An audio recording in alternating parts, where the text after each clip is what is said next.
নমস্কাৰ, সুপ্ৰভাত। নতুন দিন, নতুন পোৱালি। আকৌ এটি নতুন দিনৰ আৰম্ভণি। ৰাতিপুৱা শুই উঠিয়ে ব্ৰাছডাল হাতত লৈয়ে গা ধুবলৈ সোমালোঁ। গা ধুইয়ে চিধা ঘৰ চফা কৰাত লাগি গ'লোঁ। ঘৰ চফা কৰি হওঁতেই ভৰিখন ধুইয়ে গোহাঁই ঘৰত চাকি গছ দিলোঁ।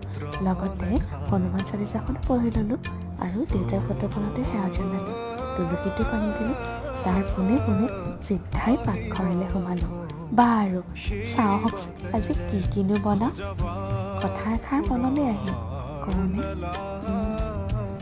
আমি নতুন নতুন পৰিস্থিতিৰ সন্মুখীন হ'ব লাগে, হয়তো হোৱাটো জৰুৰী।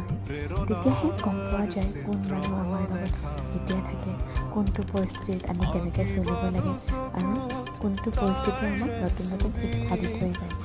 পৰিস্থিতিবোৰ আহিলেহে মানুহৰ কোন কেনেকুৱা কি হ'ব পাৰে সকলোখিনি বুজি পোৱা যায়, নহয়নে?